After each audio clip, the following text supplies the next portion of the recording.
이재명 대표는 대한민국 5천만 국민의 자존심을 한낱 짜장면 한 그릇과 맞바꿔 먹었습니다. 제1거대 야당의 대표가 한낱 국장급에 불과한 중국 대사의 관저까지 찾아가 국민의 자존심을 짓밟고 국격을 스스로 깎아내렸습니다. 국익을 외치면서 정작 나서야 할 때를 모르쇠로 일관하는 이재명 대표의 그 비겁함이 우리 국민들을 더욱 분노하게 만드는 것입니다. 중국 정부도 더 이상 싱 대사를 두둔하지 말고 대한민국을 향해 정중하게 사과하십시오.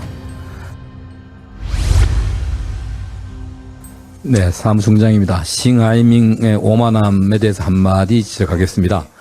지난 6월 8일은 조선 말기 청나라의 위안스카이가 조선의 내정 간섭하는 것에 버금가는 이런 치욕적인 날로 기록될 것입니다. 이재명 대표는 대한민국 5천만 국민의 자존심을 한낱 짜장면 한 그릇과 맞바꿔 먹었습니다. 제1거대 야당의 대표가 한낱 국장급에 불과한 중국 대사의 관저까지 찾아가 국민의 자존심을 짓밟고 국격을 스스로 깎아내렸습니다. 이재명 대표가 두 손을 가지런히 모은 채로 15분간 훈시를 듣는 모습에 국민들의 심정은 말로 형용할 수 없을 정도로 참담하기 그지없었을 것입니다. 싱하이밍은 생중계임을 뻔히 알고도 양국 관계가 어려워진 책임은 중국에 있지 아니하다. 중국 패배에 베팅하는 이들은 나중에 반드시 후회할 것이다 라며 우리 정부를 향해 협박을 서슴지 않았습니다.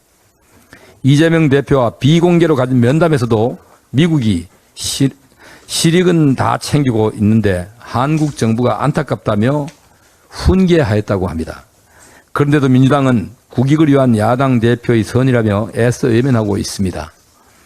국익을 외치면서 정작 나서야 할 때를 모르쇠로 일관하는 이재명 대표의 그 비겁함이 우리 국민들을 더욱 분노하게 만드는 것입니다. 싱하이밍 대사의 무례한 태도와 언행은 부적절한 정도를 넘어 외교관으로서의 자격마저 제고해야 될 중대한 사안입니다.